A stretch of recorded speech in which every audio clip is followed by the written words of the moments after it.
বিরতিহীন ১ ঘন্টার সংবাদ দুপুরে আপনাদের সবাইকে আমন্ত্রণ জানাচ্ছি আমি ফারহানা লোপা এবং জাহিদুল বাশা। শুরুতে এই শিরোনামগুলো জানিয়ে দেব। রাজশাহীতে একদিনে ৭ করোনা রোগীর মৃত্যু। যশোরে ভারতীয় ধরন শনাক্ত ৮ জনের কেউই দেশটিতে যাননি। আন্তঃজেলা যোগাযোগ বন্ধের পরামর্শ। রাজধানীর ৭০ ভাগ ভবন ভূমিকম্পের ঝুঁকিতে, বলছে রাজুক। নির্মাণ বিধি মানতে বাধ্য করার তাগিদ।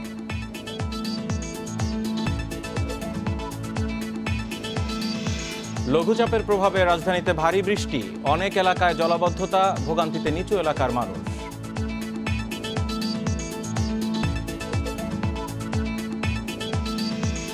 সরিষার ঘোষণা দিয়ে আনা ৪২ টন আমদানি নিষিদ্ধ পপি বীজ চট্টগ্রাম বন্দরে জব্দ। মাদক, আফিমের কাঁচামাল এবং পপি চাষে ব্যবহার হয় বীজ।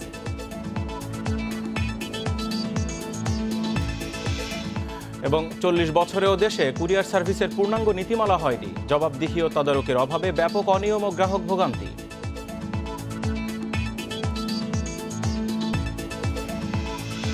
শিরোনাম জানাচ্ছিলাম, এবার পুরো খবর। সীমান্ত এলাকায় বেড়েই চলেছে করোনার সংক্রমণ। ২৪ ঘন্টায় রাজশাহী মেডিকেল কলেজে করোনা আক্রান্ত আরও ৭ জনের মৃত্যু হয়েছে। এদিকে ভারতীয় ধরন ছড়িয়ে পড়ায় আতঙ্ক থাকলেও সচেতনতা বাড়াতে তেমন পদক্ষেপ নেই প্রশাসনের। কক্সবাজারের উখিয়া উপজেলায় কঠোর লকডাউন বাড়ল ৬ জুন পর্যন্ত। রাজশাহী মেডিকেলে করোনায় নতুন করে মারা যাওয়া আর ৭ জনের ৩ জনই চাঁপাইনবাবগঞ্জে, নাটোরের ২ জন এবং রাজশাহীর নওগাঁর ১ জন করে। এরপরও সর্বাত্মক লকডাউনের মধ্যেই নানা অজুহাতে বাড়ির বাইরে বের হচ্ছে চাঁপাইনবাবগঞ্জের মানুষ। সড়কে চলছে ছোট যানবাহন, তবে কাঁচা বাজার ছাড়া অন্যান্য দোকান বন্ধ রয়েছে। প্রত্যেকটা মোড়ে দেখতে পাবেন যে আপনার পরে দেখবেন যে অটো চলাচল করতেই আছে আর মানুষের গ্যাদারিং হচ্ছে। রাজশাহী ও চাঁপাইনবাবগঞ্জে করোনার সংক্রমণ বেড়ে যাওয়ায় প্রভাব পড়তে শুরু করেছে নাটোর ও নওগাঁয়। চাঁপাইনবাবগঞ্জের সাথে আমাদের নওগাঁ জেলার যে কানেক্টিভিটি যেই জায়গাগুলোতে, সেটি আমরা রাস্তা বন্ধ করে দেওয়া হয়েছে। একই সাথে স্বাস্থ্য বিভাগের পক্ষ থেকে আমরা মানুষজনের মধ্যে যে স্বাস্থ্যবিধি মেনে চলার ব্যাপারে একটা ব্যাপক তাদেরকে আমরা আহ্বান জানাচ্ছি। যশোরে করোনার ভারতীয় ধরনে আতঙ্ক ছড়িয়েছে জনমনে, এরপরও সচেতন নয় লোকজন। সবাই যদি একটু চলাফেরা এবং স্বাস্থ্যবিধির প্রতি নজর না দেয়, তাহলে কিন্তু পরবর্তীতে ভয়াবহ পরিস্থিতি অপেক্ষা করছে। সংক্রমণ ছড়িয়ে পড়লে পরিস্থিতি মোকাবিলা কঠিন হয়ে পড়বে দাবি স্বাস্থ্য বিভাগের। জনবল যদি আমরা না পাই আইসিইউ সংক্রান্ত, তাহলে আমাদের জন্য 10টা বেড চালু করা আমাদের জন্য খুব কষ্টসাধ্য হবে। বর্তমানে রোগী রেড জোনে ভর্তি আছে হলো 52 জন, আর এর মধ্যে ইন্ডিয়া ফেরত যারা, তার মধ্যে আছে 15 জন। এদিকে ঈদের পর থেকেই কুষ্টিয়ায় বাড়তে শুরু করেছে করোনার সংক্রমণ, কিন্তু সাধারণ মানুষকে সচেতন করার কোনো পদক্ষেপ নেই। সীমান্তবর্তী এলাকা থেকে অবৈধভাবে যে সমস্ত ব্যক্তিরা আসতেছে, এদের গতিবিধিটাও আমার মনে হয় নিয়ন্ত্রণ করা প্রয়োজন। সীমান্তবর্তী সাতক্ষীরা, কুষ্টিয়া, রাজশাহী ও নওগাঁয় নতুন করে লকডাউন দেওয়ার প্রস্তুতি চলছে, তবে এ বিষয়ে বিভাগীয় কমিটির সভায় সিদ্ধান্ত হবে। সোহেলি জাহান, ইন্ডিপেন্ডেন্ট নিউজ ডেস্ক। যশোরে ৮ জনের শরীরে করোনা ভাইরাসের ভারতীয় ধরন শনাক্ত হয়েছে। আক্রান্তরা কেউই ভারতে যাননি। সোমবার রাতে যশোর বিজ্ঞান ও প্রযুক্তি বিশ্ববিদ্যালয়ের অণুজীব বিজ্ঞান বিভাগের চেয়ারম্যান ও জিনোম সেন্টারের সহযোগী পরিচালক ইকবাল কবির জাহিদ এই তথ্য জানান। শনাক্ত ৮ জনের মধ্যে ৭ জন পুরুষ ও ১ জন নারী, যাদের সবার বয়স ৫৬ বছরের কম। এ নিয়ে যশোরে ১৫ জনের শরীরে ভারতীয় ধরন শনাক্ত হয়েছে। তাদের মধ্যে ৭ জন ভারতে গেছেন, বাকি ৮ জন ভারতে যাননি। যশোর বিজ্ঞান ও প্রযুক্তি বিশ্ববিদ্যালয়ে এ পর্যন্ত ভারত ফেরত ৫৫০ জনের নমুনা পরীক্ষা করে ১২ জনের শরীরে করোনা পজিটিভ পায়।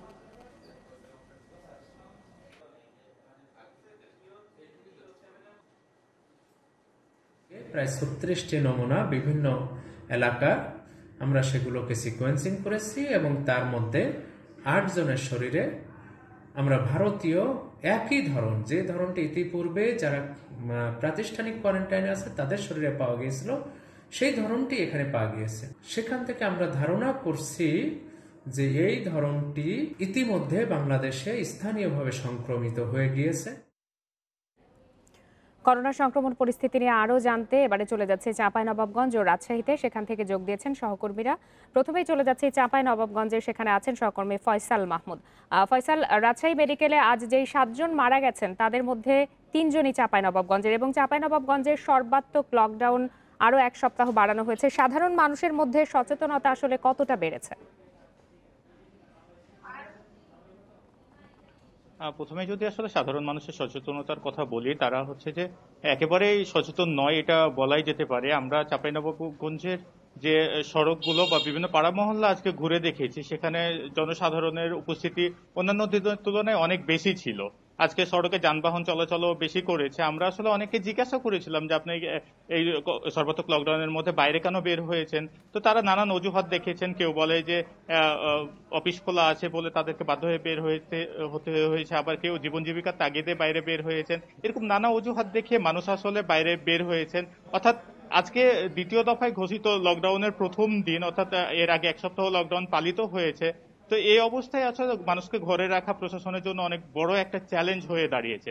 আমরা আজকে সকাল থেকে পুলিশ এবং জেলা প্রশাসনের যে ভ্রাম্যমাণ আদালতগুলো আছে সবাইকে মাঠে দেখেছি, বিভিন্ন পয়েন্টে চেকপোস্ট বসিয়ে পুলিশ তল্লাশি করছে, যানবাহন সহ মানুষের চলাচল নিয়ন্ত্রণ করার চেষ্টা করছে। কিন্তু আসলে এই নিয়ন্ত্রণের বাইরেও আসলে ব্যাপক সংখ্যক মানুষ বাইরে রয়েছেন। আমাদের জেলা প্রশাসক মঞ্জুরুল হাফিজ যেটা জানিয়েছেন যে চাঁপাইনবাবগঞ্জের লকডাউন পরিস্থিতি নিয়ন্ত্রণের জন্য আসলে 12টি মোবাইল টিম রয়েছে, যারা বিভিন্ন এলাকায় গিয়ে যানবাহন এবং মানুষের চলাচল নিয়ন্ত্রণ করছে। মানুষকে সেই ভ্রাম্যমাণ আদালতগুলোতে জরিমানা করা হচ্ছে, তারপর আসলে মানুষকে ঘরে রাখা যাচ্ছে না। আর করোনা ফয়সাল, একটু জানতে চাই যে গত 24 ঘন্টায় করোনা শনাক্তের হার কত শতাংশ, এ বিষয়ে আপনার কাছে সর্বশেষ কি তথ্য রয়েছে? গত 24 ঘন্টার কথা যদি বলি, আসলে চাঁপাইনবাবগঞ্জে করোনা পরীক্ষার জন্য RT-PCR যে ল্যাবের প্রয়োজন হয় সেই ল্যাবটি না থাকার কারণে চাঁপাইনবাবগঞ্জের সংগৃহীত নমুনাগুলো রাজশাহী মেডিকেল কলেজ হাসপাতালের PCR ল্যাবে পরীক্ষা করা হয়। তো সেই ল্যাবে আসলে গতকালকে 324টি নমুনা পাঠানো হয়েছিল, তবে এই 324টি নমুনার একটির ফলাফলও এসে পৌঁছায়নি চাঁপাইনবাবগঞ্জ স্বাস্থ্য বিভাগের কাছে। তবে চাঁপাইনবাবগঞ্জের স্বাস্থ্য বিভাগে স্থানীয়ভাবে আসলে র্যাপিড অ্যান্টিজেন টেস্ট করে। আমরা 24 ঘন্টায় যেটা দেখেছি যে 168টি নমুনা পরীক্ষা করা হয়েছে র্যাপিড অ্যান্টিজেন টেস্টে, সেখানে 17টি করোনা পজিটিভ পাওয়া গেছে, যেটা শনাক্তের হারে মাত্র 10%। তা আমরা আসলে এই নিয়ে স্বাস্থ্য বিভাগের কাছে জানতে চেয়েছিলাম যে হঠাৎ করে এই হারটা এত কমে গেল কেন। তিনি যেটা বলছেন যে আসলে RT-PCR ল্যাবের রিপোর্টটা না পাওয়ার কারণেই আসলে এই শনাক্তের হারটা কমে গেছে। ফয়সাল মাহমুদ, আপনি আমাদের সাথেই থাকুন। এবারে একই বিষয়ে জানতে চলে যাচ্ছি রাজশাহীতে, সেখানে আছেন সহকর্মী মাইনুল হাসান। মাইনুল, রাজশাহীতে করোনা শনাক্তের হার গত 24 ঘন্টায় কত এবং সংক্রমণ নিয়ন্ত্রণে প্রশাসনের পক্ষ থেকে কি ধরনের উদ্যোগ নেওয়া হচ্ছে সেখানে? রাজশাহীতে গত 24 ঘন্টায় করোনা সংক্রমণ হার অনেক বেড়েছে। গতকালকের আগের থেকে করোনা সংক্রমণের হার ছিল 31%, সেইটি গতকালকে আপনার বেড়ে দাঁড়িয়েছে প্রায় 11%। এখন রাজশাহী 2 ল্যাবে গত 24 ঘন্টায় 313টি নমুনা পরীক্ষা করা ছিল, তার মধ্যে পজিটিভ এসেছে 134টি। সুতরাং এখানে শতাংশ দাঁড়ায় যে 42.87%। মাত্র একদিনের ব্যবধানে রাজশাহীতে প্রায় 11% করোনা সংক্রমণের হার বেড়েছে। এই ক্ষেত্রে স্বাস্থ্য বিভাগ বলছে যে তারা চেষ্টা করছে মানুষের মধ্যে সরকারি যে নির্দেশনা আছে সেইটি তারা যেন ভালোভাবে পালন করে। তারা নির্দেশনা দিচ্ছে, তারা বিভিন্ন রকম প্রচার করছে। আমরা দেখেছি যে জেলা প্রশাসনের পক্ষ থেকে এর মধ্যে গতকালকে থেকে তাদের যে সরকারি নির্দেশনা মানানোর যে বিষয়টি সেইটি যে ভ্রাম্যমাণ আদালত তারা শুরু করছেন রাজশাহী নগরী সহ পুরো জেলা জুড়ে, এবং আজকেও তারা বিভিন্ন জায়গাতে অভিযান চালাচ্ছে। আমরা দেখেছি যে যারা মাস্ক পরছেন না বা যারা বিভিন্ন গণপরিবহনে ওঠার পরে সামাজিক দূরত্ব নিশ্চিত করছে না, স্বাস্থ্যবিধি মানছেন না, তাদেরকে জরিমানা করছে, আবার অনেককে তারা ওয়ার্নিং দিয়েও ছেড়ে দিচ্ছে। তো মূলত স্বাস্থ্য বিভাগ বা হাসপাতাল কর্তৃপক্ষ যদি বলছে যে রাজশাহীতে যেহেতু করোনা সংক্রমণ হার বেড়ে চলছে, সেক্ষেত্রে মানুষের মধ্যে সামাজিক দূরত্ব নিশ্চিত বা সরকার নির্দেশনা মানার প্রবণতা বৃদ্ধি করতে হবে। এছাড়া যদি একটু না সম্ভব হয় এর মধ্যে, তাহলে লকডাউনের কোনো বিকল্প নেই। আমরা কথা বলছি জেলা প্রশাসনের সাথে, তারা বলছে যে যেহেতু সরকার সীমান্তবর্তী 7 জেলাতে লকডাউনের কি সুপারিশ করেছে স্বাস্থ্য দপ্তর থেকে, আগামীকাল রাজশাহী বিভাগ কমিশনার অফিসে সকালে। মাইনুল, একটু সংক্ষেপে জানতে চাই, যে হারে সীমান্তবর্তী জেলাগুলোতে সংক্রমণ এবং মৃত্যুহার বাড়ছে, সেক্ষেত্রে আসলে রাজশাহীর যে চিকিৎসা ব্যবস্থা বা হাসপাতালের সার্বিক প্রস্তুতি কতটা? হাসপাতালে কিন্তু রাজশাহী মেডিকেল হাসপাতালে করোনা চিকিৎসা 217টি বেড এবং 18টি আইসিইউর ব্যবস্থা আছে। আমরা জানি যে 232টি যে বেড রাজশাহী মেডিকেল হাসপাতালে আছে, তার মধ্যে গত 24 ঘন্টায় 30 জন ভর্তি হয়েছে। সেখানে 18 জন চাঁপাইনবাবগঞ্জের, 12 জন রাজশাহীর এবং 2 জন অন্য জেলার। সব মিলিয়ে রাজশাহী মেডিকেল কলেজ হাসপাতালে 216 জন রোগী ভর্তি আছে। হাসপাতাল কর্তৃপক্ষ বলছে তাদের এই রোগীর চাপ যদি আরো বাড়ে, সেক্ষেত্রে হাসপাতালে আরো অন্য ওয়ার্ডে যেসব ওয়ার্ডে রোগীদের অক্সিজেন সাপোর্ট দরকার নেই তাদেরকে অন্য ওয়ার্ডে স্থানান্তর করে সেই ওয়ার্ডগুলোতে অক্সিজেনের ব্যবস্থা করে করোনা রোগীর চিকিৎসা দেবে। তারা বলছে যে তবে এই যে বেডের ব্যবস্থা করা হলো তারা চিকিৎসক সংকটে ভুগছে। এর মধ্যে তারা 30 জন চিকিৎসকের একটি চাহিদা স্বাস্থ্য অধিদপ্তরে পাঠিয়েছে। সেই চিকিৎসকগুলো যদি রাজশাহী মেডিকেল কলেজ হাসপাতালে যোগদান করে তবে তাদের যে চিকিৎসক যে সংকটটি সেটি কাটিয়ে ওঠা সম্ভব হবে। সহকর্মী মাইনুল হাসান এবং ফয়সাল মাহমুদ জানাচ্ছিলেন রাজশাহী এবং চাঁপাইনবাবগঞ্জ থেকে। শুধু সীমান্তবর্তী 7 জেলা নয়, করোনার উচ্চ সংক্রমণ ছড়িয়েছে দেশের মোট 35 জেলায়। সবচেয়ে বেশি শনাক্তের হার চাঁপাইনবাবগঞ্জ ও মোংলায় 71%। সীমান্ত নেই এমন 17 জেলাতেও ছড়িয়েছে করোনা। বিস্তার ঠেকাতে আন্তঃজেলা যোগাযোগ বন্ধ চায় IEDCR। দেশে দ্রুত বদলে যাচ্ছে করোনা পরিস্থিতি। স্বস্তির জায়গা দখলে নিচ্ছে নতুন আতঙ্ক। সারা দেশেই বাড়ছে করোনা শনাক্তের হার। করোনা সংক্রমণ ও মৃত্যু দুটোই বেশি ঢাকায়। জেলা উপজেলা পর্যায়ে সংক্রমণ কম থাকলেও এবার হচ্ছে তার উল্টো। সীমান্ত ও মফস্বল এলাকা দিয়ে শুরু হয়ে তা ছড়িয়ে পড়ছে সারা দেশেই। গত 10 দিন ধরেই রোগী বাড়ছে চাঁপাইনবাবগঞ্জে। শনাক্তের হার 71। একই হার মোংলাতেও। এছাড়া নওগাঁয় 66, নাটোরে 41, সাতক্ষীরায় 40 ও নোয়াখালীতে 29। দ্রুত রোগী বাড়ছে খুলনা, দিনাজপুর ও কক্সবাজারে। সম্প্রতি এসব জেলায় বেড়েছে শনাক্তের হার। এই যে বর্ডার ডিস্ট্রিক্টগুলো আমাদের আছে সে জায়গায় যদি তারা সমন্বিত কাজ করে তাহলে কিন্তু আমরা সমস্যাটাকে ওখানে বেঁধে ফেলতে পারব। এটা খুবই অস্বাভাবিক নয় এই চিত্রটা ভাবা যে এখন থেকে মাসখানিকের মধ্যে 15 বা 20টা ডিস্ট্রিক্ট থেকে অ্যাম্বুলেন্সে করে রোগী আসা শুরু হলো ঢাকাতে আবার আগের মতো। শনাক্তের হার 10-এর বেশি হলে উচ্চ ঝুঁকিপূর্ণ ধরা হয়। বর্তমানে 35 জেলায় শনাক্তের হার 10-এর বেশি। এর মধ্যে সীমান্ত নেই এমন জেলা 17টি। ইন্টার ডিস্ট্রিক্ট যে কমিউনিকেশন সেটাকে টোটালি অফ করে দিতে হবে। রেস্ট্রিকশনটা অ্যাটলিস্ট 2 থেকে 3 সপ্তাহ থাকলে পরবর্তীতে আমরা ফলটা পাবো। আমি আজকে যদি এটা রেস্ট্রিকশন আনি কালকে কিন্তু এখান থেকে কোনো ফলাফল আশা করতে পারি না, বা 1 সপ্তাহের মধ্যেও আশা করতে পারি না। করোনার বিস্তার রোধে এসব এলাকায় রেস্তোরাঁয় বসে খাওয়া, জনসমাবেশ, বিনোদন কেন্দ্র ও সামাজিক অনুষ্ঠান সম্পূর্ণ বন্ধ চায় স্বাস্থ্য অধিদপ্তরের রোগতাত্ত্বিক ও জনস্বাস্থ্য বিষয়ক কমিটি। লকডাউনই করতে হবে বিষয়টা এরকম নয়। বিষয়টা হচ্ছে যে জনসমাবেশ, জনসমাগম, জনচলাচল এগুলো অত্যন্ত কঠোরভাবে নিয়ন্ত্রণ করতে হবে। খুব জরুরি প্রয়োজন ছাড়া কেউ যেন বাইরে না যান এবং সেখানে সন্দেহজনক রোগীদের বা যাদের উপসর্গ আছে তাদের পরীক্ষার সংখ্যাটি বাড়াতে হবে। দেশে এরই মধ্যে 31 জনের শরীরে করোনার ভারতীয় ভ্যারিয়েন্ট শনাক্ত হয়েছে। ছড়িয়ে পড়েছে সমাজেও। Hasan Misbah, independent news, Dhaka.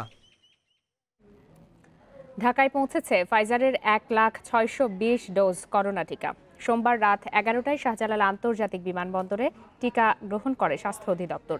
বিমানবন্দর থেকে টিকা নিয়ে বিশেষ ব্যবস্থায় রাখা হয় অধিদপ্তরের মহাখালী ইপিআই শাখায়। করোনার টিকা সংগ্রহ ও বিতরণের বৈশ্বিক জোট কোভ্যাক্স থেকে বাংলাদেশ পেল 1,620,000 ডোজ ফাইজারের টিকা। বিশ্ব স্বাস্থ্য সংস্থার গ্লোবাল অ্যালায়েন্স ফর ভ্যাকসিন প্রোগ্রামের আওতায় আসা এই টিকা এমিরেটসের ফ্লাইটে আসে শাহজালাল বিমানবন্দরে। 18টি বক্সে যথাযথ তাপমাত্রায় টিকাগুলো এসেছে বলে জানায় স্বাস্থ্য অধিদপ্তর। আমরা সবাই মিলে যথাযথভাবে এটা বুঝে নিয়েছি। এখানে 18টা বাক্সের মধ্যে ভ্যাকসিনগুলো এসছে এইটুকু আমরা বলতে পারি, এবং যথাযথ তাপমাত্রায় এটা এসছে এটা আমরা দেখেছি। এইটা -70 ডিগ্রি সেন্টিগ্রেড তাপমাত্রায় আমাদের রেফ্রিজারেটরে রাখা হবে এবং এইভাবে 6 মাস এটার মেয়াদ আছে, এখানে কোনো সমস্যা নাই। ফাইজারের এই টিকা কবে থেকে দেয়া শুরু হবে সে সিদ্ধান্ত এখনো হয়নি বলে জানান তারা। এসব টিকা যথাযথভাবে সংরক্ষণে গুরুত্ব দিচ্ছে অধিদপ্তর। আলট্রা কুল রেফ্রিজারেটর সেখানে আমরা এটা রাখতে পারবো। সেখানে রেখে তারপরে কিছু নিয়ম কানুন আছে, ওখান থেকে যখন ব্যবহারের আগে কিছু নিয়ম থয়িং বলে, থয়িং করার পরে আমরা 3 ঘন্টা থয়িং করতে হয় ILA 2 to 8 ডিগ্রি সেন্টিগ্রেডে। তারপরে আমরা 2 to 8 ডিগ্রি পর্যন্ত থয়িং করার পরে আমরা 2 থেকে 8 ডিগ্রি পর্যন্ত আমরা 5 দিন পর্যন্ত রাখতে পারবো। এই সব 120 ঘন্টা বা 5 দিন, এই 5 দিনের মধ্যেই আমরা যেখানে আমাদের টিকাদান কেন্দ্র আছে সেখানে আমরা পৌঁছে দিয়ে সেই ভ্যাকসিনেশনটা আমরা করতে পারবো। -60 থেকে -90 ডিগ্রি সেলসিয়াস তাপমাত্রায় সংরক্ষণ করতে হয় এই টিকা। মাহমুদ শরীফ, ইন্ডিপেন্ডেন্ট নিউজ, ঢাকা। রাজধানীর ভবনগুলোর ভূমিকম্পের ঝুঁকি নিয়ে জরিপে ৭০% ভবনেই ঝুঁকি পেয়েছে রাজুক। সরকারি ও ব্যক্তি উদ্যোগে ঝুঁকিপূর্ণ ভবনগুলো এখন চিহ্নিত করে মজবুত করার তাগিদ দিচ্ছেন বিশেষজ্ঞরা। ভূমিকম্পের ঝুঁকি কমাতে ভবন নির্মাণে বিল্ডিং কোড মানতে বাধ্য করতে পদক্ষেপ নেওয়ার পরামর্শও দিচ্ছেন তারা। ৬০-এর দশকের পর থেকে অপরিকল্পিতভাবে বাড়তে শুরু করে রাজধানী ঢাকা। ইমারতে ভরে ওঠে নগরী। রাজধানীতে পাকা ভবন এখন প্রায় ১২ লাখ।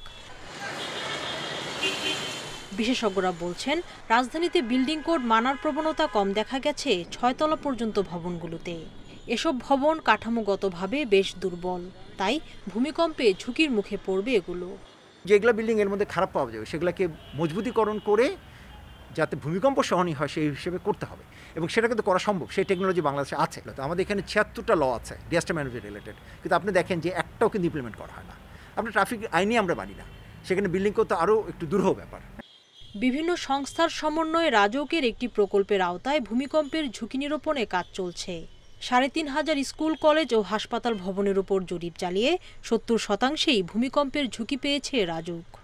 এই ঝুঁকিটা নিরূপণ হচ্ছে এবং সেকেন্ড ফেজে এই বিল্ডিংটা আমরা ইলেকট্রিফিটিং করে দিব অথবা কোনোটা ভেঙে নতুন করে কনস্ট্রাকশন করে দেব। প্রাথমিক চেক করার সফটওয়্যার তৈরি হচ্ছে, সেগুলো আমরা চেক করে এবং আমাদের ইন্সপেক্টর ইঞ্জিনিয়ার দিয়ে আমরা তাদের বাধ্য করাবো এই বিল্ডিং করার জন্য। বিশেষজ্ঞরা বলছেন, গত এক দশকে ভূমিকম্পের ঝুঁকি নিয়ে কিছুটা সচেতনতা তৈরি হলেও তা দুর্যোগ মোকাবিলার জন্য যথেষ্ট নয়।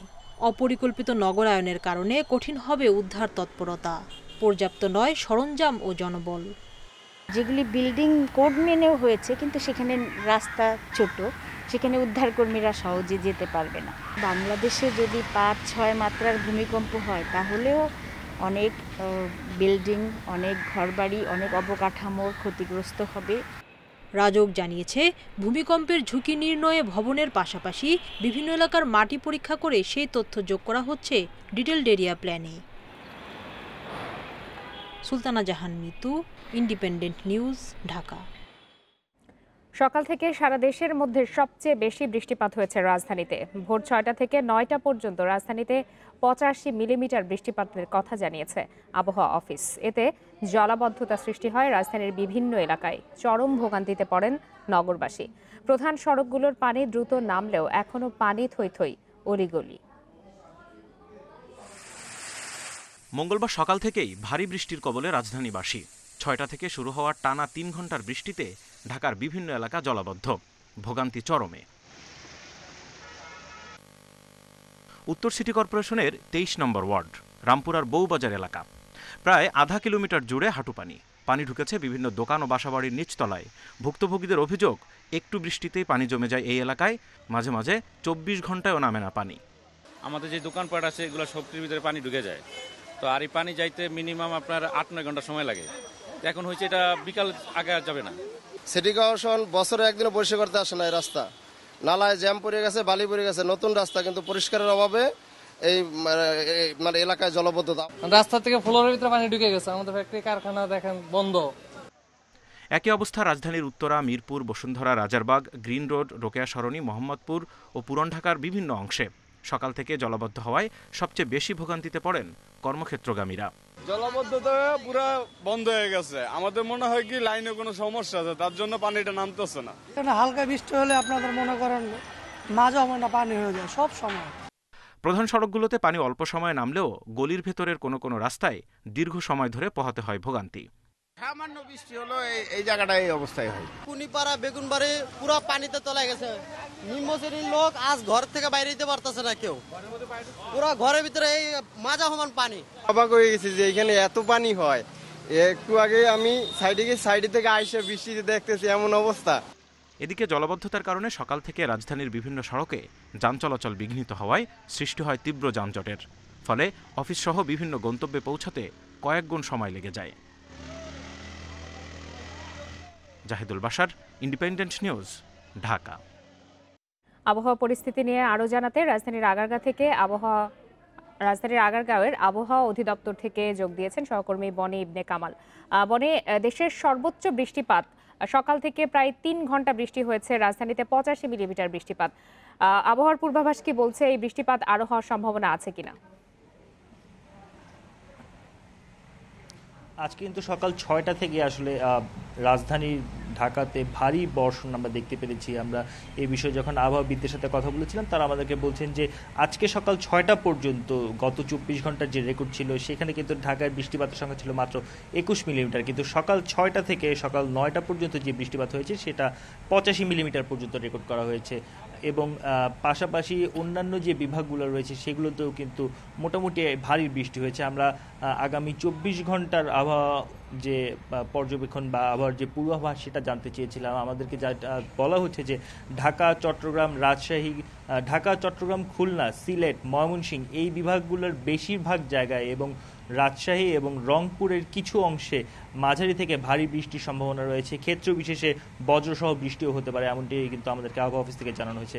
আবহাওয়া অফিস আমাদেরকে যেটা বলছে যে মৌসুমি যে লঘুচাপ রয়েছে সেই লঘুচাপের প্রভাবেই কিন্তু এই বৃষ্টিপাতটি হচ্ছে এবং এটি আগামী আরও ২-৩ দিন পর্যন্ত থাকবে। আপনি জানেন যে এই বৃষ্টিপাতের ফলে বাতাসের যে আর্দ্রতা সেটার পরিমাণও কিন্তু কিছুটা বেড়ে গিয়েছে, যার ফলে এক ধরনের ভ্যাপসা গরম অনুভূতি কিন্তু এখন আছে এবং এই অবস্থাটি আগামী আরও ৩ দিন থাকবে বলে ধারণা করছেন তারা। আগামী ৭২ ঘন্টার যে পর্যবেক্ষণ বা পর্যালোচনা রয়েছে সেই জায়গায় কিন্তু তারা বলছেন যে আগামী ৩ দিন পর্যন্ত আসলে বৃষ্টির সম্ভাবনা রয়েছে। তবে আগামী ২৪ ঘন্টায় এই বিভাগগুলোতে বৃষ্টি হবে এমনটি কিন্তু তারা মোটামুটি নিশ্চিত করেই বলছেন। আমরা জানতে চেয়েছিলাম যে আজকে আসলে আর বৃষ্টির সম্ভাবনা রয়েছে কিনা। আমাদেরকে যেটা বলা হচ্ছে যে আজকে বিকেলের পরে কিন্তু আবারও একটি বৃষ্টির সম্ভাবনা রয়েছে রাজধানী সহ চট্টগ্রাম, সিলেট, খুলনা, বরিশাল, ময়মনসিংহ এই জায়গাগুলোতে, পাশাপাশি রংপুর এবং রাজশাহীতেও হালকা বৃষ্টি হতে পারে এমনটি আমাদেরকে জানিয়েছে আবহাওয়া অধিদপ্তর। সহকর্মী বনি ইবনে কামাল জানাচ্ছিলেন আবহাওয়া অধিদপ্তর থেকে। খালগুলো পুরোপুরি উদ্ধার না হওয়ার কারণে রাজধানীর জলাবদ্ধতা নিরসন হয়নি বলে জানিয়েছেন ঢাকা উত্তর সিটি কর্পোরেশনের মেয়র আতিকুল ইসলাম। সকালে রাজধানীর মোহাম্মদপুরে মশা নিধন কার্যক্রম শুরুর আগে এই কথা জানান মেয়র। পরে মশা নিধন অভিযান প্রসঙ্গে বলেন, আজ থেকে ১ মাসের জন্য পাইলটিং প্রকল্প শুরু হচ্ছে।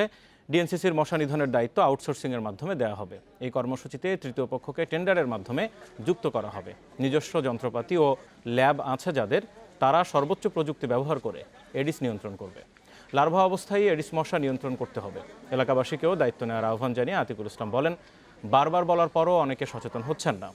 কারো বাসায় মশার লার্ভা পাওয়া গেলে ২ লাখ টাকা জরিমানা বা ৬ মাসের কারাদণ্ড দেওয়া হবে। পরে অভিযানের অংশ হিসেবে মোহাম্মদপুরে ডমিনোর একটি ভবনকে পানি জমে থাকার অপরাধে ৩ লাখ টাকা জরিমানা করা হয়। ড্রেনের পানি তো খালে গিয়ে পড়তে হবে, খালের পানি নদী থেকে পড়তে হবে। আমাদের দুটি খুব খারাপ অবস্থায় আছে, একটি হলো দূষণ আর একটি হচ্ছে দখল। এই ঢাকা শহরে খাল দূষণ এবং খাল দখল এটি একদিনে সম্ভব না, কিন্তু একটু বলতে পারি আমাদের চেষ্টার কোনো ত্রুটি থাকবে না। আপনারা আছেন বিরতিহীন সংবাদ দুপুরে। সংবাদে আরো যা থাকছে। চট্টগ্রাম থেকে অপহরণের ৫ মাস পর ১৩ মাসের শিশু ফারহানকে সিলেটে উদ্ধার, গ্রেপ্তার ২।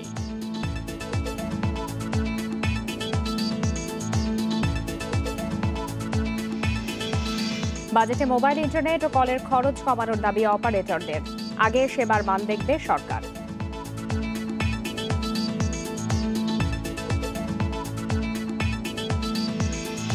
চট্টগ্রাম বন্দর দিয়ে সরিষা বীজ ঘোষণা দিয়ে আনা ৪২ টন আমদানি নিষিদ্ধ পপি বীজ জব্দ করেছে শুল্ক বিভাগ।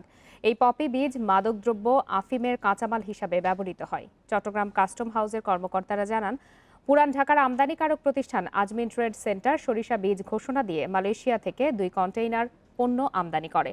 তাদের এজেন্ট চালানটি খালাসের জন্য ১৮ এপ্রিল চট্টগ্রাম কাস্টম হাউসে আবেদন করে। একই সাথে ঘোষিত পণ্য সরিষা বীজের শুল্ক বাবদ ১,৪২,০০০ টাকা পরিশোধ করে। তবে গোপন সংবাদের ভিত্তিতে খালাস প্রক্রিয়া স্থগিত করে কাস্টমস কর্তৃপক্ষ। পরে চালানে ৫৪ টন সরিষা বীজের পরিবর্তে ১২ টন সরিষা বীজ এবং ৪২ টন আমদানি নিষিদ্ধ পপি বীজ পাওয়া যায়। এ বিষয়ে আরো বিস্তারিত জানাতে চট্টগ্রাম থেকে যোগ দিয়েছেন সহকর্মী অনুপম শীল। অনুপম, মিথ্যা তথ্য দিয়ে পপি বীজ আমদানির বিষয়ে কাস্টমস কর্তৃপক্ষ বিস্তারিত আর কি জানিয়েছে? এটি মূলত এই চালানটি গত ২ মাস ধরে চট্টগ্রাম কাস্টমসের যে এআইআর শাখা রয়েছে, অর্থাৎ অডিট এবং রিসার্চ যে সেন্টারটি তারা এই 2 মাস ধরে এই চালানটিকে কিন্তু তাদের নজরে রেখেছে এবং এখানে তারা যখন গোপন সংবাদের ভিত্তিতে এই বিষয়ে সন্দেহ তাদের জাগে তারপরে কিন্তু তারা এই চালানটির 2টি কন্টেইনার শতভাগ কায়িক যে পরীক্ষা সেটি করে এবং সেটি করতে গিয়ে দেখা যায় যে এখানে যারা আমদানিকারক তারা বেশ কৌশলেই কন্টেইনারের সামনের অংশে তারা সরিষা বীজ এবং ভেতরের দিকে যে পপি বীজ বলা হচ্ছে বা সেটি নিয়ে আসে এবং এটি দেখা যায় যে আমরা খবরও যেমনটা বলছিলাম যে 54 টনের মধ্যে 14 টনের মতো 12 টনের মতো তারা সরিষা বীজ এনে বাকিগুলো প্রায় 42 টন তারা মূলত এই পপি সিড বা পপি বীজ নিয়ে আসে। এরপরে এই বিষয়টি নিশ্চিত হওয়ার জন্য সেখান থেকে নমুনা সংগ্রহ করে মাদকদ্রব্য নিয়ন্ত্রণ অধিদপ্তরকে পাঠায় এআইআর শাখা এবং তারপরে মাদকদ্রব্য অধিদপ্তরের পক্ষ থেকে যে রিপোর্টটি দেওয়া হয় সেখানে এই পপি বীজের বিষয়টি নিশ্চিত করার পরেই গতকালকে কিন্তু এই মালামাল বা পণ্যগুলো জব্দ দেখানো হয়। অনুপম, আমদানিকারক যে প্রতিষ্ঠান আজমিন ট্রেড সেন্টার, এদের তো নাম জানা গেছে, তারা পুরান ঢাকার প্রতিষ্ঠান, তাদের সাথে কি এ বিষয়ে কথা বলার সুযোগ হয়েছে কিনা বা তাদের বিরুদ্ধে কি ধরনের ব্যবস্থা গ্রহণ করা হবে? না, তাদের সাথে আসলে কথা বলার সুযোগ আমাদের অন্তত গণমাধ্যম কর্মীদের নেই, কারণ তারা এখানে যে ধরনের তথ্য বা যে সমস্ত যোগাযোগের তথ্য ব্যবহার করেন সেটি বেশিরভাগ ক্ষেত্রেই একটু ক্যামোফ্লেজে থাকেন। আর আমরা এই বিষয়ে কাস্টম কর্মকর্তাদের সাথে কথা বলে যেমনটা জেনেছি এখানে মূলত তারা 2টি অপরাধে অভিযুক্ত করবেন এই আমদানিকারককে। প্রথমত হচ্ছে একটি মিথ্যা ঘোষণায় আমদানি নিষিদ্ধ পণ্য নিয়ে আসা, আর দ্বিতীয় হচ্ছে এই পণ্যটির দাম বাজারে 14 কোটি টাকার বেশি, কিন্তু যে টাকাটি এখানে ব্যাংকিং চ্যানেলের মাধ্যমে দেখানো হয়েছে সেটি সর্বোচ্চ 14 থেকে 15 লাখ টাকা, অর্থাৎ বাকি টাকাটি ধারণা করা হচ্ছে মানি লন্ডারিংয়ের মাধ্যমেই পরিশোধ করা হয়েছে। সেক্ষেত্রে মানি লন্ডারিং আইনেও কিন্তু এখানে একটি ব্যবস্থা গ্রহণের সুযোগ রয়েছে বলে কাস্টম কর্মকর্তারা আমাদেরকে জানিয়েছে এবং সেই অনুযায়ী তাদের বিরুদ্ধে আসলে ব্যবস্থা নেওয়া হবে। যারা ছিলেন সহকর্মী অনুপম শীল। 40 বছর ধরে ব্যবসা করছে কয়েকশো কুরিয়ার সার্ভিস, যার মধ্যে বেশিরভাগই অবৈধ। পূর্ণাঙ্গ নীতিমালা না থাকায় সুযোগ নিচ্ছে প্রতিষ্ঠানগুলো। গ্রাহকদের অভিযোগ, জবাবদিহি ও তদারকি না থাকায় অনিয়ম চূড়ান্ত পর্যায়ে পৌঁছেছে। নীতিমালা তৈরির কাজ চলছে, জানিয়েছে ডাক বিভাগ। প্রতিদিন ঢুকতে থাকে সারি সারি গাড়ি। বছরের অন্য সময় বিভিন্ন পণ্য নিয়ে তেজগাঁওয়ের সুন্দরবন কুরিয়ারের শাখাটি ব্যস্ত থাকলেও এখন বহন করছে শুধু আম আর লিচু। নাম দেওয়া হয়েছে ম্যাঙ্গো স্পেশাল। এটা হচ্ছে আমাদের প্রজেক্ট, আমলিচু প্রজেক্ট। সারা বাংলাদেশ থেকে মাল আসে, এখান থেকে এই মালগুলো সারা ঢাকা ইভেন সারা আবার অন্যান্য ডিস্ট্রিক্টে এখান থেকে ডিস্ট্রিবিউশন হয়। কাগজপত্র থেকে শুরু করে মূল্যবান পণ্য কিনা পরিবহন করা হয় এর মাধ্যমে। অথচ গুরুত্বপূর্ণ এই খাত দেখভালের জন্য সরকারের আলাদা কোনো বিভাগই নেই। খাতা কলমে ডাক বিভাগ এর অভিভাবক হলেও অস্থায়ী ভিত্তিতে দায়িত্ব পান কর্মকর্তারা। এই সুযোগে নিজেদের মতো করে খরচ নির্ধারণ করছে অনেক প্রতিষ্ঠান। তার ঝুড়ি 200-250, কিন্তু এবার তার ঝুড়ি 300-350, এবার বেশি দাম। এবার ওনারা সুযোগ দিচ্ছে আমার মনে হচ্ছে। অনেকে ব্যবসা করছে লাইসেন্স ছাড়াই। কুরিয়ার সার্ভিস অ্যাসোসিয়েশনের তথ্য মতে বৈধ প্রতিষ্ঠানের সংখ্যা 135টি, আর অবৈধ রয়েছে 500-র বেশি। একজন এসে 6 মাস আছে, 6 মাস থাকার পরে দেখা যাচ্ছে যে উনি আর নেই, আর একজন আসলেন।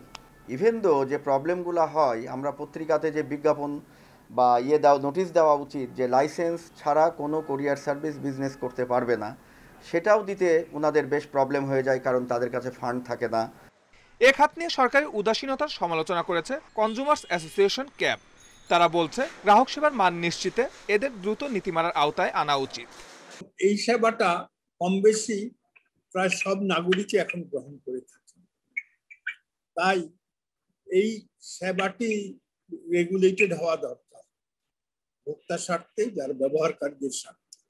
কুরিয়ার সার্ভিস লাইসেন্সিং কর্তৃপক্ষের চেয়ারম্যান সেলিমা সুলতানা জানান, নীতিমালা তৈরির বিষয়টি চূড়ান্ত পর্যায়ে রয়েছে, আর অবৈধ প্রতিষ্ঠানগুলোকে ব্যবসা বন্ধ করার জন্য চিঠিও দেওয়া হয়েছে। Suman Tanvir, independent news, Dhaka. চট্টগ্রামের টানা বৃষ্টিতে চট্টগ্রামের কোতোয়ালি এলাকা থেকে অপহরণের 5 মাস পর সিলেট থেকে উদ্ধার করা হলো 13 মাস বয়সী এক শিশুকে। এ ঘটনায় 2 জনকে গ্রেপ্তার করা হয়েছে। কোতোয়ালি থানার ভারপ্রাপ্ত কর্মকর্তা নিজামুদ্দিন জানান, গত বছরের 12 ডিসেম্বর রেল স্টেশন এলাকার বাসিন্দা তসলিমা আক্তার ঝর্ণার ছেলে ফারহানকে নিয়ে পালিয়ে যায় তাদের প্রতিবেশী সুলতানা বেগম সুমি। তখন শিশুটির বয়স ছিল 8 মাস। অনেক খোঁজাখুঁজি করেও সন্ধান না পেয়ে তারা পুলিশে অভিযোগ করেন। অপহরণকারী সুলতানা শিশুটিকে সিলেটে নিয়ে গিয়ে অন্য এক পরিবারের কাছে 5,000 টাকায় বিক্রি করেন। দীর্ঘদিনের চেষ্টায় সোমবার সিলেট থেকে শিশুটিকে উদ্ধার করে বাবা মায়ের কাছে ফেরত দেয় পুলিশ।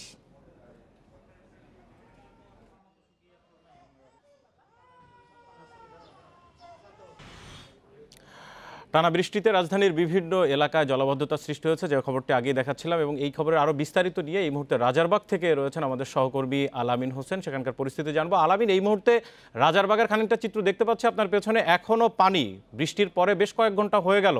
কি অবস্থা সেখানকার, আর আশপাশের গলির খবর কি?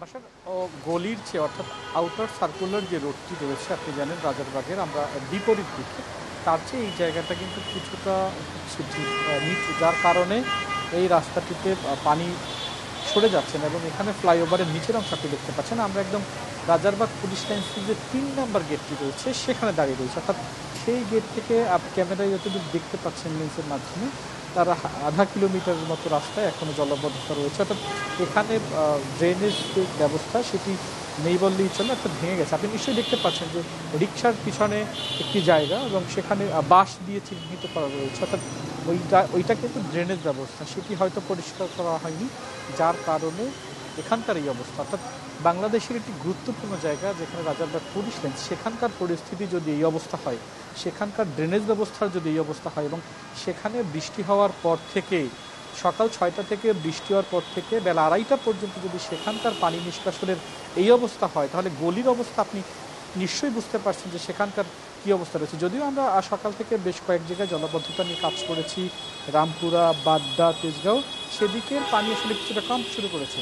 বাসার এই দিকের অবস্থাটা খারাপ, তার কারণ কারণ এই কিসের জন্য কারণ, এই বিষয়টি নিয়ে আসলে এখানকার যারা কর্তৃপক্ষ তারা বলছেন এর আগেও যখন জলাবদ্ধতা হয়েছে তখনও এরকম এখানে পানি জমে গিয়েছে, অর্থাৎ জলাবদ্ধ রয়েছে। আপনি নিশ্চয়ই দেখতে পাচ্ছেন যে ঢেউয়ের সৃষ্টি হয়, অর্থাৎ একটি গাড়ি। আমি সকাল থেকে বিভিন্ন এলাকা ঘুরলেন, জলাবদ্ধতার পরিস্থিতি আমরা দেখাচ্ছিলাম আপনার মাধ্যমে।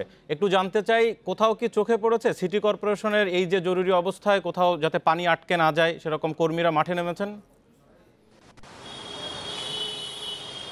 বাসার এইরকম কাউকে আমরা আসলে পাইনি। দায়িত্বশীল যে 2জন কর্তা রয়েছেন, এটা দক্ষিণ সিটি কর্পোরেশনের মধ্যে পড়েছে, তাদেরও আসলে কেউ কখনোই পাইনি।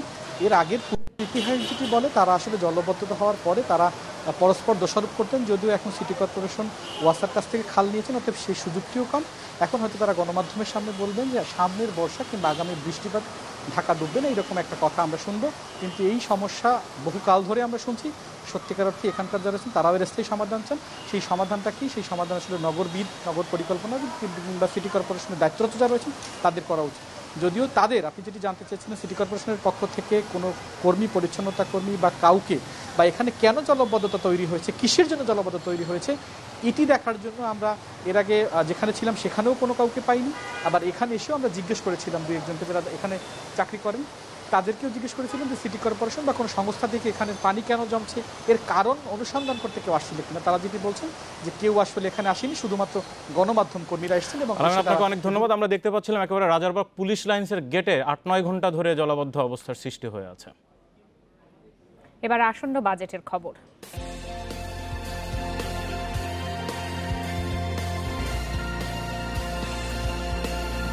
ইন্টারনেট ব্যবহার ও কথা বলায় খরচ কমাতে করের হার কমানোর দাবি অপারেটরদের। টেলিযোগাযোগ মন্ত্রী বলছেন, সেবার মান না বাড়ালে কর কমালেও সুফল পাবেন না গ্রাহকরা। মোবাইল ফোনে কথা বলতে ভ্যাট, সম্পর্ক শুল্ক এবং সারচার্জ মিলিয়ে কর দিতে হয় শতকরা 33 টাকা 25 পয়সা। 100 টাকা রিচার্জ করলে 66 টাকা 75 পয়সার সেবা পান গ্রাহকরা। ডেটার ক্ষেত্রে 100 টাকায় কর বাদ দিয়ে সেবা পাওয়া যায় প্রায় 78 টাকার। প্রতিবেশী দেশগুলোর তুলনায় বাংলাদেশে গ্রাহক পর্যায়ে মোবাইল ফোন সেবার কর বেশি বলছে অপারেটররা। বেশি দিতে হয় কর্পোরেট করও। কোনো না কোনোভাবে সব খরচের বোঝা গিয়ে পড়ে গ্রাহকের উপর। সরাসরি ভ্যাটের পর্যায়টা যেটা আসছে, গত বছর আপনারা দেখেছেন যে একটুখানি প্রাইস বেড়েছে, কারণ হচ্ছে যে সরকার এটার উপর নতুন করে আবার ট্যাক্স বাড়িয়েছে। এখন এই ট্যাক্সটা যদি সরে যায় অবশ্যই গ্রাহক পর্যায়ে দাম কমে যাবে। এমন কোনো এভিডেন্স নাই যে সরকার ট্যাক্স কমানোর পরেও আসলে গ্রাহক পর্যায়ে দাম বেড়ে গেছে। উপর 15% সম্পূরক শুল্ক এবং সিম প্রতি 200 টাকা ভ্যাট যদি হ্রাস করা হয়, তাহলে স্বল্প আয়ের অনেক মানুষ ডিজিটাল সুবিধা গ্রহণে আগ্রহী হবে। এদিকে মোবাইল অপারেটরদের আয়ের উপর সর্বনিম্ন করের হার বর্তমানে 2%। ছোট অপারেটরগুলির জন্য এটি একটি আর্থিক বোঝা হয়ে দাঁড়িয়েছে। টেলিযোগাযোগ মন্ত্রী জানিয়েছেন, বাজেটে অপারেটরদের কর সুবিধা দেওয়ার ক্ষেত্রে সেবার মান বিবেচনায় নেবে সরকার। তাদের বর্তমানে সার্ভিসের যে মান, সেই মানে আমি নিজেই সন্তুষ্ট না। অতএব তাদের জন্য কি কমাতে হবে, বাড়াতে হবে, কি করতে হবে, সেইটা পাওয়ার জন্য যে যোগ্যতা দরকার সেই যোগ্যতাটা তাদের অর্জন করা প্রয়োজন আছে। আপনি এখনো যদি গ্রাহককে জিজ্ঞেস করে দেখবেন, অন্য কিছু বাদ দেন, তাদের নেটওয়ার্কের অবস্থা যদি খোঁজ করেন তাহলে বুঝতে পারবেন যে তাদের অবস্থা কি আছে। অপারেটররা বলছে, টেলিকম সেবার উপর অন্যান্য খাতের বিকাশ অনেকাংশে নির্ভরশীল, তাই এই খাতের কর হার যৌক্তিক করার দাবি তাদের। Sajjad Hossain, independent news, Dhaka. Corona ভাইরাসের ফলে অর্থনৈতিক প্রভাব মোকাবিলায় সরকার ঘোষিত প্রণোদনা প্যাকেজের 83% ঋণ বিতরণ করা হয়েছে। আর এ প্রণোদনা তহবিল থেকে কম সুদে ঋণ পেয়েছে 13 লাখ গ্রাহক। বাংলাদেশ ব্যাংকের এক সংবাদ বিজ্ঞপ্তিতে এসব তথ্য জানানো হয়েছে। এতে বলা হয়, সরকার এখন পর্যন্ত 1,28,000 কোটি টাকা প্রণোদনা তহবিল ঘোষণা করেছে। এর মধ্যে 9টি তহবিলের সঙ্গে বাংলাদেশ ব্যাংক সরাসরি সম্পৃক্ত। তবে মোট 12টি তহবিল বাস্তবায়ন করছে বাংলাদেশ ব্যাংক, যার আকার প্রায় 1 লাখ কোটি টাকা। এর মধ্যে 83,000 কোটি টাকার তহবিল বাস্তবায়িত হয়েছে। প্রণোদনা তহবিল থেকে পোশাক শ্রমিকদের 2020 সালের এপ্রিল থেকে মে মাসের বেতন ভাতার জন্য 5,000 কোটি টাকা বিতরণ করা হয়েছে, যার প্রকৃত সুবিধাভোগী 38 লাখ। কমিটি হয়েছে 1 মাসের বেশি সময় আগে, অথচ ঢাকার বাতাসে মিথেনের উপস্থিতি পর্যবেক্ষণ শুরু হয়নি এখনো। অগ্রগতি শুধু একটি বৈঠক। পরিবেশ অধিদপ্তরের এই কমিটি বলছে, পর্যবেক্ষণের সময় লাগবে আরও 2 মাস। তবে বিদেশি সংস্থাগুলোর দাবি উড়িয়ে দিয়েছেন দেশি গবেষকরা। ঢাকার আকাশে অতিমাত্রার মিথেন গ্যাসের উপস্থিতি নিয়ে এপ্রিলের প্রতিবেদন দেয় ব্লুমবার্গ। জিএইচজি স্যাটেলাইট ও প্যারিস ভিত্তিক প্রতিষ্ঠান কাইরোসাসের উদ্ধৃতি দিয়ে ওই প্রতিবেদনে বলা হয়, মাতোয়েলের বর্জ্যের ভাগার মিথেনের প্রধান উৎস। বিষয়টি পর্যালোচনা করতে 24 এপ্রিল 10 সদস্যের কমিটি করে পরিবেশ অধিদপ্তর। তবে করোনার কারণে একটি সভার মধ্যেই সীমাবদ্ধ রয়েছে কমিটির কাজ। সুপারিশ সহ প্রতিবেদন জমা দিতে সময় বাড়ানো হয়েছে জুলাই পর্যন্ত। স্যাটেলাইট ইমেজটার যাচাইয়ের জন্য আমরা স্পার্সোকে অনুরোধ করেছি।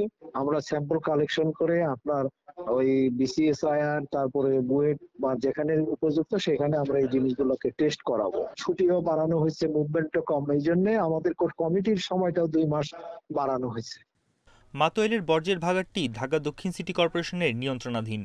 181 একরের এই ভাগারটির 20 একর ব্যবহার করা হচ্ছে বর্জ্য ফেলার জন্য। এত ছোট্ট জায়গা থেকে ঘন্টায় 4000 কেজি মিথেন নিঃসরণ হওয়া সম্ভব নয় বলে মনে করে নগর কর্তৃপক্ষ। এটা শুধুমাত্র একটা মাত্র আমাদের মাতোয়াইল ভাগার থেকে হবে সেটা কিন্তু হওয়া সম্ভব না। যদি হইতো তাহলে আমার উত্তরের আমিনবাজার থেকে হতো, আমাদের শোধনাগার থেকে হতো। ম্যাপ আকারে যেই জায়গাটা দেখানো আছে এই জায়গাটাই ভুল। এখান থেকে শুধুমাত্র 2 লক্ষ গাড়ির উদ্গৃহীত বা উদ্গীরণকৃত মিথেন উৎপন্ন হবে, এটা একদমই বিশ্বাসযোগ্য না। বিশেষজ্ঞদের মতে ভাগার থেকে মিথেন নিঃসরণ হওয়া অস্বাভাবিক নয়, তবে জিএইচজি স্যাটেলাইট এবং কাইরোসাসের দাবি সঠিক নয়। আমাদের ক্লোজ ডাইজেস্টর সিস্টেমে এগুলো কনভার্ট করলে সেই পরিমাণটার কথা আমি বলেছি। এরকম ওপেন সিস্টেমে ওখানে যেটা দরকার যে আপনার অ্যানারোবিক সিস্টেম, অর্থাৎ অক্সিজেনের অনুপস্থিতিতে এই মিথেন প্রোডাকশনটা হয়। আমাদের ওখানে তো ওপেন স্পেসে তো মিথেন অক্সিজেন তো প্রচুর, ফলে সেই জায়গাটাতে প্রোডাকশন এফিসিয়েন্সিটা অনেক কম হবে। তবে মাতোয়েল থেকে কি পরিমাণ মিথেন গ্যাস নিঃসরণ হতে পারে তার হিসাব থাকাটাও জরুরি বলে মনে করেন পরিবেশ বিজ্ঞানীরা। বনি ইবনে কামাল, ইন্ডিপেন্ডেন্ট নিউজ, ঢাকা। গাজীপুরের টঙ্গীতে র্যাবের সঙ্গে গোলাগুলিতে একজন নিহত হয়েছেন। সোমবার রাতে টঙ্গীর হাজি মাজার বস্তি এলাকায় এই ঘটনা ঘটে। নিহত ব্যক্তি মাদক ব্যবসায়ী বলে দাবি র্যাবের। র্যাব জানায়, গোপন সংবাদের ভিত্তিতে সোমবার রাতে হাজি মাজার বস্তি এলাকায় অভিযান চালায় র্যাব 1-এর একটি দল। এ সময় মাদক ব্যবসায়ীরা র্যাবকে লক্ষ্য করে গুলি ছুড়লে র্যাবও পাল্টা গুলি চালায়। এ সময় রোকন শিকদার নামে একজন নিহত হয়। ঘটনাস্থল থেকে একটি বিদেশি পিস্তল, গুলি ও ইয়াবা উদ্ধার করা হয়। টঙ্গী পশ্চিম থানা পুলিশ জানায়, রোকন শিকদারের বিরুদ্ধে টঙ্গী সহ বিভিন্ন থানায় মাদকের অন্তত 20টি মামলা রয়েছে।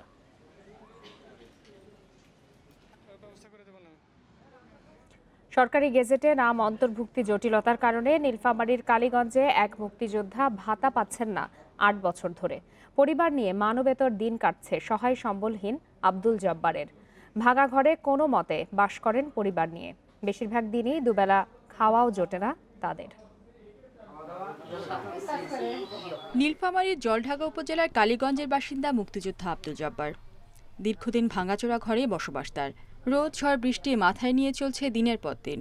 পরিবারে তেমন কেউ উপার্জনক্ষম না থাকায় ঠিকমতো খাবারও জোটে না তার। বাবা কিছুই নাই, এখন দেখেন আপনারা অবস্থা, আমাদের কেউ দেখে না, আর কোনো লোক নাই, এই জন্য আমি এই অবস্থা। বাবা 2013 সাল পর্যন্ত নিয়মিত মুক্তিযোদ্ধা ভাতা পেতেন আব্দুল জব্বার। এরপর হঠাৎ তা বন্ধ হয়ে যায় অজানা কারণে। সহায়তা পাননি জনপ্রতিনিধিদের কাছ থেকেও। মেলা পাম হাত ধরিয়ে বেড়াইছি, কিন্তু কাহই দেখে না। ওনার খোঁজ খবর নেওয়ার মতো লোক নাই।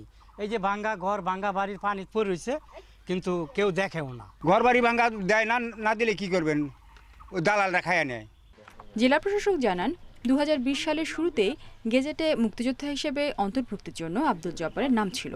তবে মন্ত্রণালয় থেকে এখনও নাম অন্তর্ভুক্ত না হওয়ায় ভাতা পাচ্ছেন না তিনি। মন্ত্রণালয় যখন জিওটা করবে তখন থেকে আশা করি, গেজেট যখন প্রকাশিত হবে আশা করি উনি ভাতাটা পাবেন। প্রকৃত মুক্তিযোদ্ধা হয়েও ভাতা না পাওয়ায় আব্দুল জব্বারের মানবেত জীবনযাপন জাতির জন্য লজ্জার বলছেন সহযোদ্ধারা। প্রকৃত মুক্তিযোদ্ধারা ভাতা পাচ্ছে না, অথচ মুক্তিযুদ্ধে ওপারে যায়নি, ট্রেনিংও গ্রহণ করেনি, অথচ তালিকায় তাদের নাম আছে, তারা ভাতা পাচ্ছে। জীবনের শেষ সময়ে আব্দুল জব্বারকে দ্রুত গেজেটভুক্ত করে ভাতা নিশ্চিতের দাবি এলাকাবাসীর। Independent news desk. বিশ্বে করোনা একদিনে মারা গেছে ৭,৮৮৬ জন, নতুন শনাক্ত ৩,৫৯,০০০। এডিএ মোট প্রাণহানি ছাড়ালো ৩৫,৬৪,০০০। এ পর্যন্ত আক্রান্ত ১৭ কোটি ১৪ লাখেরও বেশি। এদিকে সংশোধনের পর পেরুতে মৃতের সংখ্যা বেড়ে দাঁড়িয়েছে ১,৮০,০০০-এ। পেরুতে ১ লাফে দ্বিগুণের বেশি বেড়ে দাঁড়ালো করোনায় মৃতের সংখ্যা। সব ধরনের পরিসংখ্যান বিশ্লেষণ করে সংশোধিত প্রাণহানির হিসাব প্রকাশ করেছে দেশটির সরকার। নতুন হিসেব অনুযায়ী দেশটিতে মোট প্রাণহানি ১,৮০,০০০-এর বেশি, যা আগের সংখ্যার চেয়ে দ্বিগুণেরও বেশি। ফলে এই মুহূর্তে বিশ্বে সবচেয়ে মৃত্যুর হার বেশি পেরুতে। বিশ্বে মঙ্গলবারও একদিনে সর্বোচ্চ মৃত্যু দেখেছে ভারত, তবে সেখানে কমেছে প্রাণহানি ও শনাক্তের হার। ভারতের পর ব্রাজিলে মারা গেছে দ্বিতীয় সর্বোচ্চ ৮৭৪ জন। সেখানেও ধীরে ধীরে কমে আসছে করোনায় আক্রান্ত ও মৃতের সংখ্যা। করোনার যুক্তরাজ্য ও ভারতীয় ধরনের মিশ্রিত আরও শক্তিশালী ধরন শনাক্তের পর ভিয়েতনামে চলছে নাগরিকদের গণটিকা কার্যক্রম। সংক্রমণ রোধে মালয়েশিয়াতে শুরু হয়েছে কঠোর লকডাউন। এক সপ্তাহে দেশটিতে মৃত্যুর হার বেড়েছে ৩৫%, শনাক্তের হারও বেড়ে দাঁড়িয়েছে ২২%। থাইল্যান্ডে শনাক্তের নতুন রেকর্ড হয়েছে। দেশটির জনবহুল এলাকাগুলোতে বিনামূল্যে করোনা পরীক্ষা করা হচ্ছে। এদিকে যুক্তরাজ্যে শিগগিরই করোনার তৃতীয় ঢেউ শুরু হতে পারে বলে সতর্ক করেছেন দেশটির গবেষকেরা। ২১শে জুন থেকে দেশটির ওপর থেকে বিধিনিষেধ তুলে দেওয়া ঠিক হবে না বলে মনে করছেন তারা। তৃতীয় ধাপের কোভিড-১৯ টিকার ক্লিনিক্যাল ট্রায়াল শুরুর উদ্যোগ নিয়েছে চীন। আরএনএ এবং ডিএনএ প্রযুক্তি ব্যবহার করে তৈরি করা আরও ২টি টিকার ক্লিনিক্যাল ট্রায়ালও শুরু হবে শিগগিরই। Mushrifa Nuzhat, independent news. ভারতে শনাক্ত করোনার ধরনকে ডেল্টা নামকরণ করেছে বিশ্ব স্বাস্থ্য সংস্থা। একই সঙ্গে সোমবার করোনার আরও কয়েকটি ধরনের নাম দিয়েছে সংস্থাটি। এসব নাম রাখা হয়েছে গ্রিক বর্ণমালার নামে। দেশে দেশে শনাক্ত হওয়া করোনা ভাইরাসের নানা ধরনকে নতুন নাম দিয়েছে বিশ্ব স্বাস্থ্য সংস্থা। গ্রিক বর্ণমালায় রাখা হয়েছে এসব নাম। ভারতে শনাক্ত করোনা ভাইরাসের ২টি ধরনের নতুন নাম হয়েছে। বর্তমানে B16771 ধরনটির নাম রাখা হয়েছে ডেল্টা। এ নামকরণ হয়েছে গ্রিক বর্ণমালার চতুর্থ বর্ণের নামানুসারে। অন্যদিকে বর্তমান ধরন আসার আগের ধরনটির নাম গ্রিক বর্ণমালার ১০ম বর্ণের নামে কাপ্পা রাখা হয়েছে। বিজ্ঞানীরা ভারতে শনাক্ত ধরনকে B1617 নাম দিলেও বিশ্বজুড়ে ভারতীয় ধরন হিসেবে পরিচিতি পায়।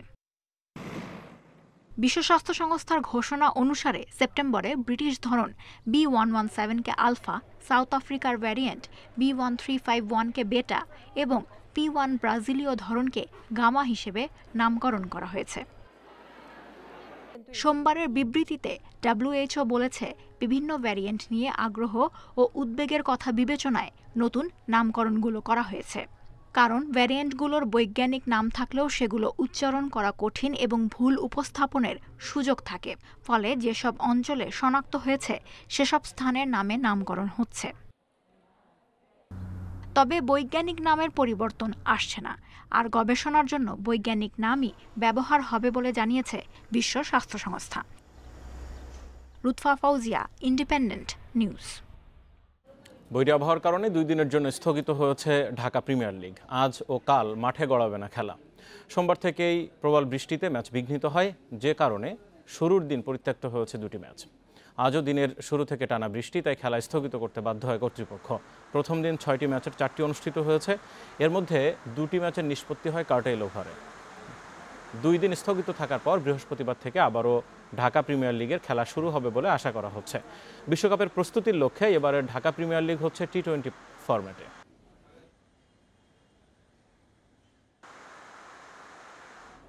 যুব বিশ্বকাপের শিরোপা ধরে রাখার মিশনে বড় বাধা করোনা। কিভাবে সেরা প্রস্তুতি নেওয়া যাবে সেই প্রশ্নে অসহায় game development chairman Khaled Mahmud Sujan.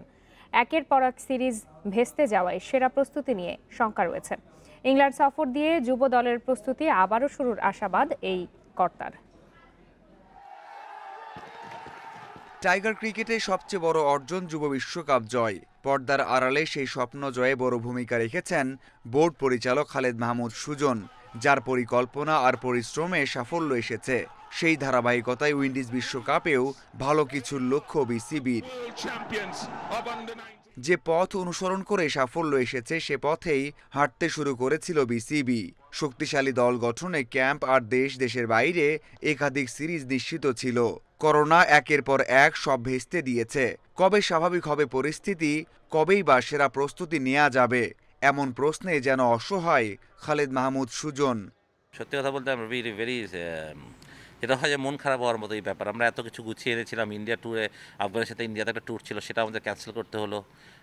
সামনে আমাদের একটা ট্যুর আছে ইংল্যান্ডে, আমি জানি না সেটা হবে কিনা। ইংল্যান্ড, অস্ট্রেলিয়া, বাংলাদেশের ট্রাই নেশনের কথা ছিল। I will very hopeful, finger cross যে সেটা আমরা করতে পারি। নতুন দলকে যেমন তৈরি করা যাচ্ছে না, তেমনই চিন্তা আছে বিশ্বকাপ জয়ী তারকাদের নিয়ে। আকবর, হৃদয়, তামিমদের যে সুযোগ করে দেয়া যাচ্ছে না বড় মঞ্চের জন্য তৈরি হওয়ার। এখন তো যে একটা অবস্থা, আমরা কোনো ক্যাম্প চালাতে পারছি না, কোনোখানে ট্রেনিং করতে পারছি না, বাট ছেলেরাই কনসার্ন এই ব্যাপারটা। আমার মনে হয় এখন বাংলাদেশে কিন্তু এই জিনিসটা খুব ভালো ডেভেলপ করেছে, ছেলেরা কিন্তু নিজেদের কাজটা বুঝে। এখানে আর আপনার বাড়তি কিছু, সে যে জানে যে আমাকে যদি জাতীয় দলে, সবার তো স্বপ্ন জাতীয় দলে খেলা না, জাতীয় দলে খেলতে চাইলে আমাকে যে পরিশ্রমটা করতে সেটা কিন্তু সারা করে। যেখানেই থাকুক সবাই দেখি তাদের ফিটনেসের কাজ করছে। ঘরোয়া ক্রিকেট নিয়মিত করতে সর্বোচ্চ চেষ্টা করছে বিসিবি। প্রিমিয়ার লিগ সহ সব ফরম্যাটে পাইপলাইনে থাকাদের ফর্মে দেখতে চান বিসিবির এই কর্তা। ভালো রেসপন্স করে। মাঝারুল ইসলাম, ইন্ডিপেন্ডেন্ট নিউজ। কলম্বিয়া, আর্জেন্টিনার পর ব্রাজিলে কোপা আমেরিকা আয়োজনের সিদ্ধান্ত লাতিন আমেরিকান ফুটবল কনফেডারেশনের। তবে Brazilian government chief of staff জানিয়েছে এখনও চূড়ান্ত হয়নি কিছুই, ফলে নতুন করে তৈরি হলো শঙ্কা। বিশ্বে মৃত্যুর দিক থেকে দ্বিতীয় আর সংক্রমণের দিক থেকে তৃতীয় অবস্থানে রয়েছে ব্রাজিল। এই অবস্থায় টুর্নামেন্ট আয়োজনের দায়িত্ব নেওয়ার স্বাস্থ্য বিশেষজ্ঞ রাজনীতিবিদদের সমালোচনার মুখে পড়েছে দেশটির সরকার। তবে chief of staff Luiz Eduardo Ramos বলেছেন এখনও সিদ্ধান্ত চূড়ান্ত হয়নি। এমনকি ব্রাজিলিয়ান ফুটবল অ্যাসোসিয়েশনকে বেশ কিছু শর্তও জুড়ে দিয়েছেন। আর্থিক ক্ষতি এড়াতে যে কোনো মূল্যে কোপা আমেরিকা বাতিল করতে চাচ্ছে না কনমেবল। মহামারীর কারণে এখনো খারাপ অবস্থা ব্রাজিলে, তবে এখনো লিগগুলোর খেলা চলছে। যদি সম্ভব হয় তবে কোপা আমেরিকা আয়োজন করা হবে। এক্ষেত্রে ব্রাজিলিয়ান ফুটবল অ্যাসোসিয়েশনের প্রতি আমাদের চাওয়া, জাতীয় দল সহ প্রতি টিমের সবাইকে ভ্যাকসিন দিতে হবে। খাবারের অভাবে এবং অসুস্থ হয়ে গত 2 মাসে কক্সবাজার সমুদ্র সৈকতে মারা গেছে 10টি ঘোড়া। 1 বছরে এই সংখ্যা 30টি। করোনা পরিস্থিতিতে পর্যটক না থাকায় ঘোড়াগুলোর খাবার দিতে পারছেন না মালিকরা। স্থানীয় প্রশাসন কিছুটা ব্যবস্থা করলেও তা প্রয়োজনের তুলনায় খুবই কম। এমন অবস্থায় প্রাণীগুলোকে বাঁচাতে সবার সহযোগিতা চেয়েছেন মালিকরা। সমুদ্র সৈকতে পর্যটকদের বিনোদনের পাশাপাশি এসব ঘোড়া শোভাযাত্রা, সিনেমা নাটকের শুটিং, ঘোড়া দৌড় প্রতিযোগিতা, বিয়ে শাদী সহ নানা উৎসবে ভাড়া যেত।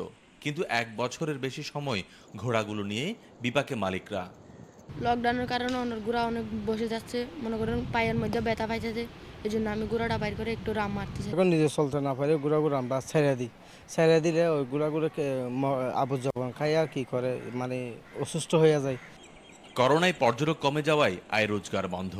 এতে নিজেদের ঋণের বোঝা বেড়ে যাওয়ার পাশাপাশি এদের খাবার জোগাড়ে হিমশিম খেতে হচ্ছে অনেক মালিককে। আমার 8টা ঘোড়া মারা গেছে, এখন 2টা ঘোড়া আছে আমার, তাই আমার একটা চলতে কষ্ট হচ্ছে স্যার। কিস্তি নিয়ে আমরা ঘোড়াগুলো নিচ্ছি, এখন কিস্তি বুঝতে আমাদের কষ্ট বেশি। মালিক সমিতির হিসেবে তাদের 26 সদস্যের 100টি ঘোড়ার মধ্যে গত 1 বছরে মারা গেছে 30টি। এর মধ্যে খাবারের অভাবে গত 2 মাসে মারা গেছে 10টি ঘোড়া। পর্যটক আসলে আমরা খাবার দিতে পারতাম, পর্যটক নাই, এখন আমরা খাবার আমাদের যদি কিছু অনুদান দেয় আমরা ঘোড়া খাওয়াতে পারবো। জীবিত 70 ঘোড়ার প্রায় সবগুলোকেই ছেড়ে দিয়েছে মালিকরা। এমন পরিস্থিতিতে স্থানীয় প্রশাসন 15 দিন অন্তর ঘোড়ার খাবার দিলেও তা পর্যাপ্ত নয়। কেউ কেউ বলেছেন যে তাদের খাবার শেষ হয়ে গেছে এবং কিছু কিছু ঘোড়া অত্যন্ত কষ্টের মধ্যে রাস্তায় রাস্তায় ঘুরে বেড়াচ্ছেন। এটি আমাদের নজরে এসেছে এবং তাৎক্ষণিকভাবেই জেলা প্রশাসক মহোদয় উপজেলা নির্বাহী অফিসার কক্সবাজার সদরকে বলেছেন যে মালিকদেরকে ডেকে তাদের যথাসম্ভব সহায়তা করবেন। প্রাণীগুলোকে বাঁচাতে এগিয়ে এসেছে এসিআই মোটরস নামে একটি প্রতিষ্ঠান। প্রাথমিকভাবে 55টি ঘোড়ার খাবারের দায়িত্ব নিয়েছে তারা। তৌফিকুল ইসলাম, ইন্ডিপেন্ডেন্ট নিউজ, কক্সবাজার। আর এরই সাথে শেষ করছি আজকের বিরতিহীন সংবাদ। ধন্যবাদ এতক্ষণ সাথে থাকার জন্য। ফেসবুক, ইউটিউব আর টুইটারে চোখ রাখুন আরও বিস্তারিত দেখতে।